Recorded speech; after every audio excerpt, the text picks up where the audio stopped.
בשלושת הימים האחרונים יש זרע טורנדו, אבל אני לא חושב שמה שיש בחוץ זה טורנדו. אני גר בדרום הארץ, במדבר, לא חשוב איפה בדיוק, אבל אני גר באזור שזה ממש נפוץ בו שיהיה טורנדו ואירועי מזג קיצוניים. הם בדרך כלל קורים בין אפריל ליוני, אבל זה לא כזה משונה אם הם קורים גם מאוחר יותר בשנה. מה שכן משונה זה שהאזהרות ממשיכות למשך 3 ימים. זה התחיל לפני 3 ימים. בדיוק חזרתי מיום קשה בעבודה. ישר כשנכנסתי בדלת הכניסה נשפכתי לתוך הספה עם קבוק בירה קרה אחרי שחיממתי לעצמי ארוחת ערב. סם, הכלבה שלי, הייתה כלבת מחסה קטנה. אני לא יודע בדיוק מה הגזע שלה. תכננתי במקור להשתכר טיפה ולהירדם עם איזה תוכנית לילה משעממת, כמו בכל יום בשבוע. כשברגע פתאומי קמתי בבעלה מרעש חזק מהטלוויזיה והטלפון. זה היה זרע טורנדו. כשהסתכלתי החוצה, יכולתי לראות אותו. זה היה קצת רועש ומעונן בחוץ, אבל זה ממש לא מספיק בכדי להיות טורנדו. הקמתי את עצמי מהספה, לקחתי את ארוחת הערב שלי ויצם למרתף שהיה מתחת לבית. רק אחרי שסגרתי את הדלת, הבנתי ששכרתי את הבירה שלי למעלה. הבית שלי הוא די רעוע. אני בטוח שאתם מסוגלים להבין מה זה אומר. בזמן שאני יורד במדרגות, גיששתי בקיר אחר מתג האור. למשך כל הקיר, ידעתי שהחשמל לא עומד להחזיק לעוד זמן רב. אז התחלתי להפעיל את הגנרטור שלי. אחרי זה בדקתי פעמיים למקרה שיש לי אוכל ומים, לפני שישבתי על הכיסא הישן שהשארתי פה. הפעלתי את הרדיו. ידעתי שיש בערך עוד חצי שעה שבה אוכל לשמוע רדיו לפני שהסופה תפריע לקשר. בזמן שעמדתי לסיים את הארוחה שלי, הרדיו התחיל להשמיע. זהו משדר החירום למדברי יהודה ושומרון. על כלל התושבים מומלץ להישאר בתוך הבתים ומחסה מפני טורנדו. לסגור את כל החלונות. על האזרחים בנוסף מומלץ לנעול את כל הדלתות והכניסות למרתף, ולא להיענות לשום קריאה לעזרה מבחוץ עד הודעה רשמית. תשמרו על עצמכם ובהצלחה. רגע, מה? התיישבתי בלחץ וכמעט נחנקתי מהאוכל. מהר ניגשתי לרדיו והגברתי את האודיו. בכל זאת. ובפעם השנייה. על האזרחים בנוסף מומלץ לנעול את כל הדלתות והכניסות למרתף, ולא להיענות לשום קריאה לעזרה מבחוץ עד הודעה רשמית. תשמרו על עצמכם הרדיו סוף סוף נקטע. בדיוק כשהתחלתי לשמוע טיפות גשם חזקות נופלות על הגג שלי. חשבתי על זה שוב ושוב בראש שלי. על האזרחים בנוסף מומלץ לנעול את כל הדלתות והכניסות למרתף, ולא להיענות לשום קריאה לעזרה מבחוץ עד הודעה רשמית. אל תבינו אותי לא נכון. זאת לא הפעם הראשונה שלי כשזה נוגע לסופות גדולות בטורנדואים. ביליתי שעות על גבי שעות במרתף הזה, מחכה שהברקים יפרקו לי את הבית. אבל מעולם לא אמרו לי לנעול את כל הדלתות או לא להיענות לקריאה לעזרה או כניסה בפנים. זה היה מוזר. בדרך כלל הגיוני ששודדים באזור הזה ייכנסו לבתים ויקחו הכל, אבל לא בזמן סופות, ובטח שלא הגיע למצב שהמועצה הזהירה אותנו לגביהם. וגם, השודדים לא מנסים להודיע לאנשים שהם בתוך ביתם. בכל מקרה, ניסיתי בכל כוחי שלא לחשוב על זה, ובסופו של דבר נרדמתי הרבה יותר מוקדם שבדרך כלל הייתי נרדם. בטח מרוב שעמום ואי יכולת לעשות משהו מעסיק. זה קשה להישאר ער. בסביבות השעה 3 בבוקר, נביחות של סם לאיזו דלת העירו אותי. זה היה מוזר, היא אף פעם לא נפחה בסופות. רק על אנשים בדלת או על כלבים אחרים. הלכתי במדרגות למעלה והצמדתי את האוזן לדלת של המרתף. כל מה שיכולתי לשמוע היה את הגשם הכבד ומדי פעם קצת רעמים. זה היה מוזר. הטורנדו היה צריך לעבור פה כבר עד עכשיו, אבל עוד לא קיבלנו שום התראה רשמית. זה לא שהייתי ממשיך לישון בזמן ההתראה. אני מתעורר בקלות, ווידאתי שהווליום של הרדיו היה ממש גבוה. בדיוק כשעמדתי לחזור לכיסא שלי, שמעתי את זה. הידית של הדלת הקדמית שלי נפתחת. שיט, חשבתי לעצמי, שכחתי לנעול את הדלת.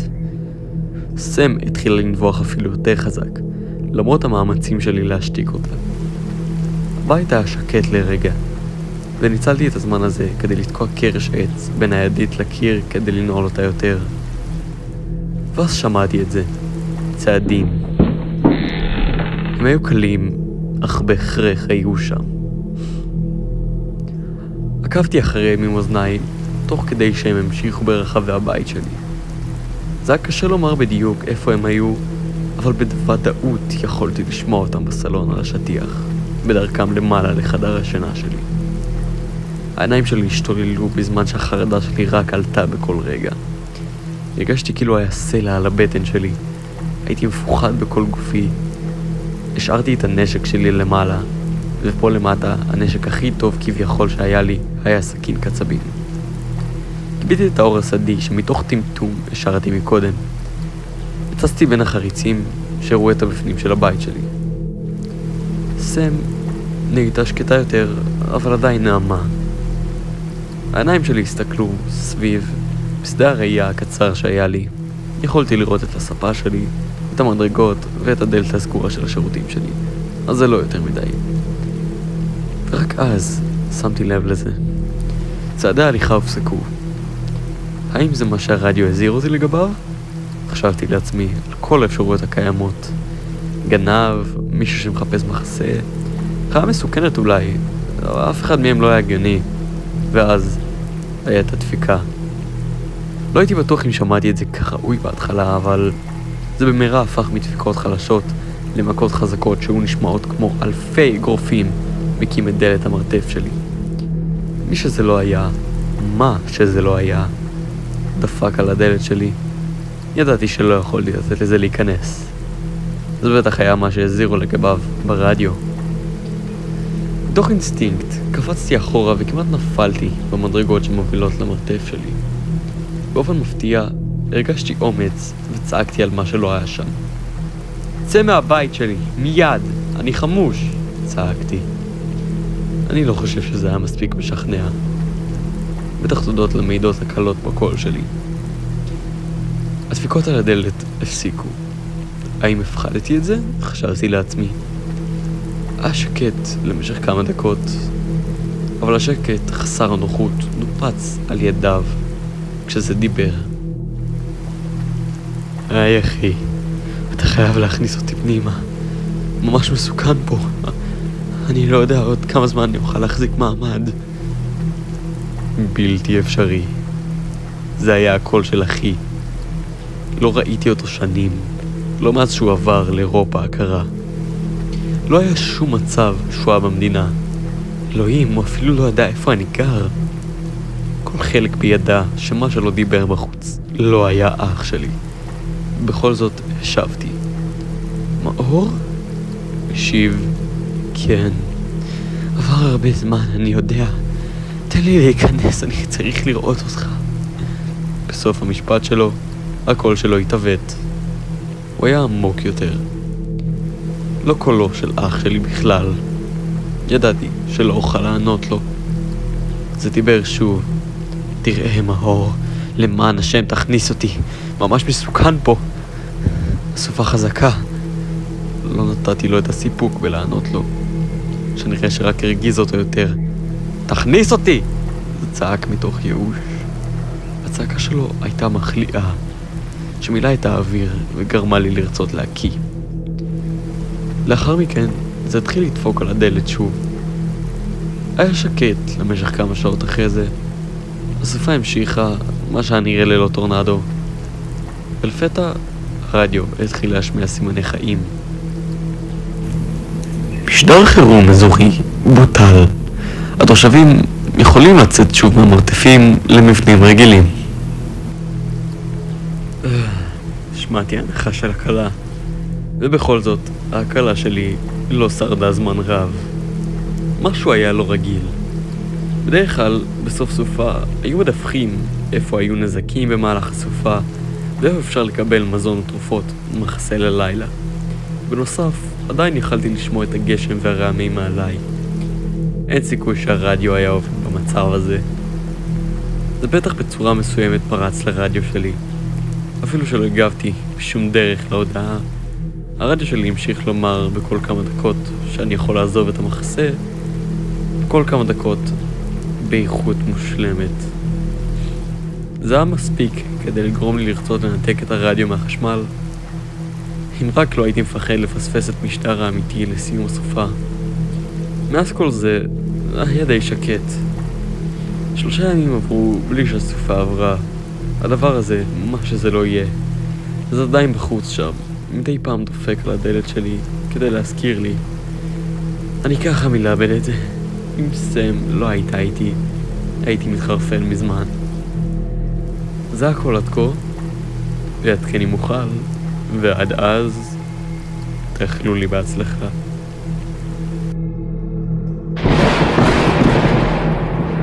זה הערב הרביעי עכשיו.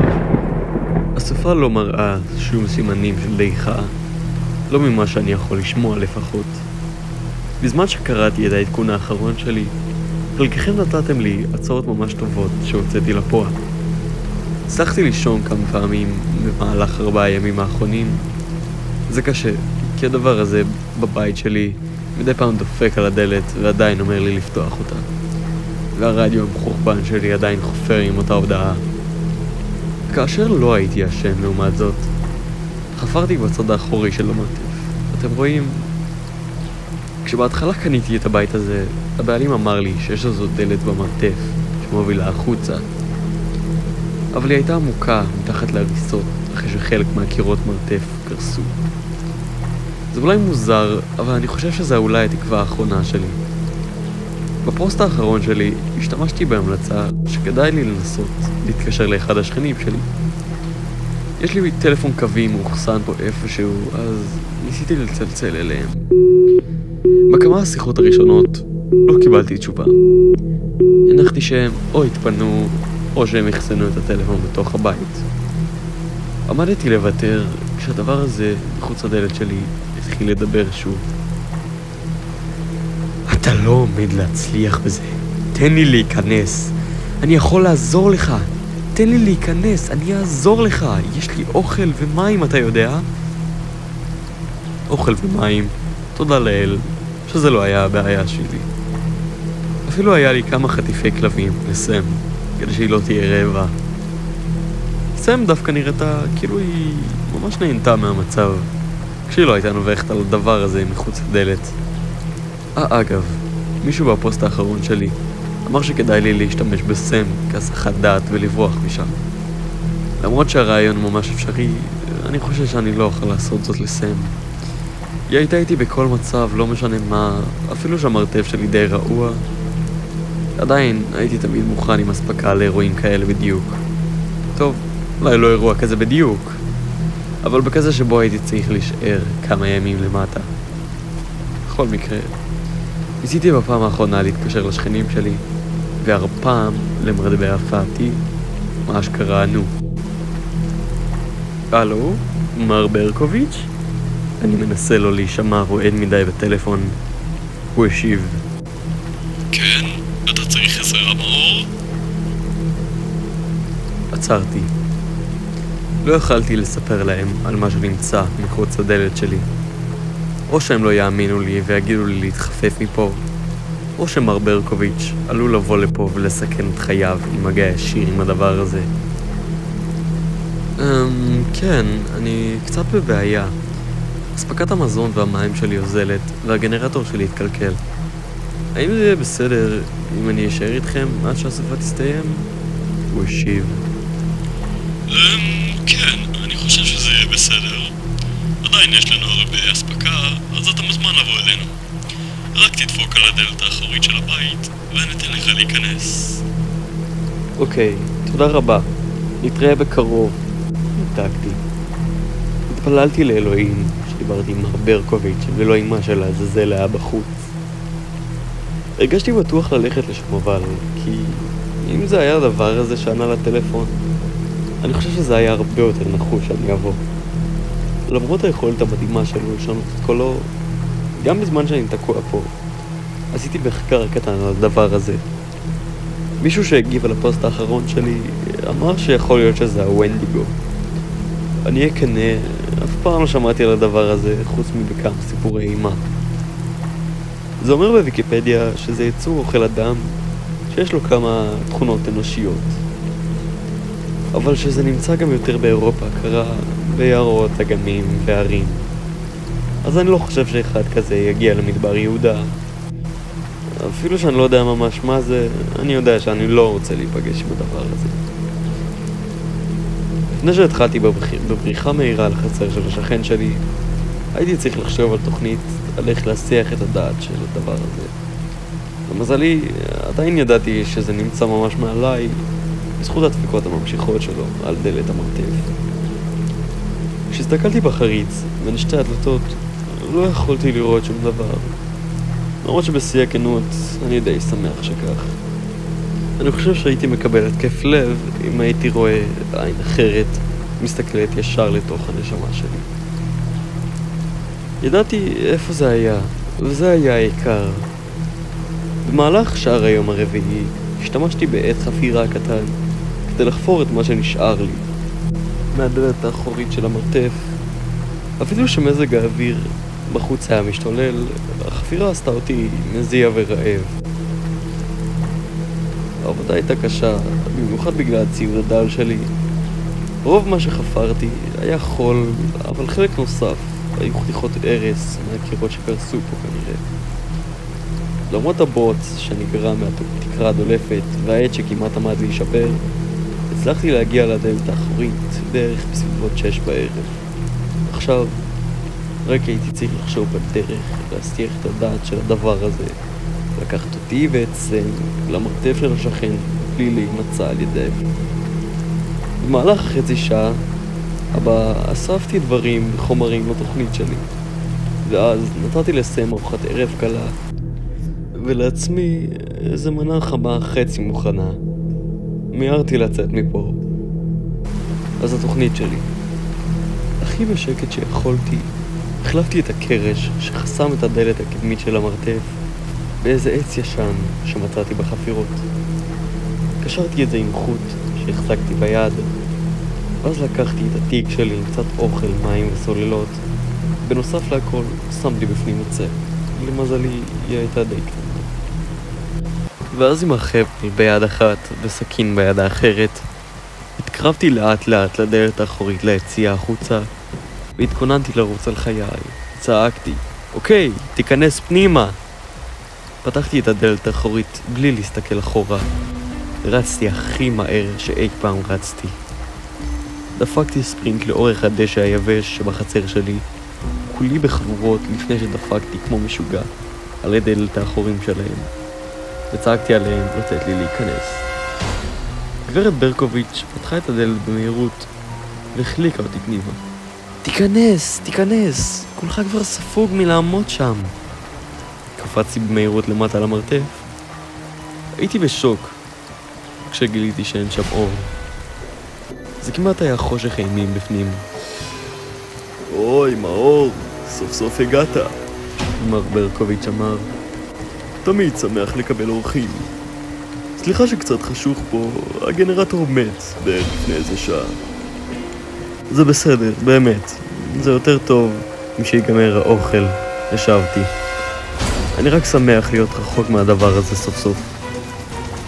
כן, אני בטוח. בכל מקרה, מתי הייתה הפעם האחרונה שראית את אח שלך כפיר? מה אתה מתכוון? הוא בא לבקר לפני רגע. הוא מאוד התעניין באיפה אתה עכשיו.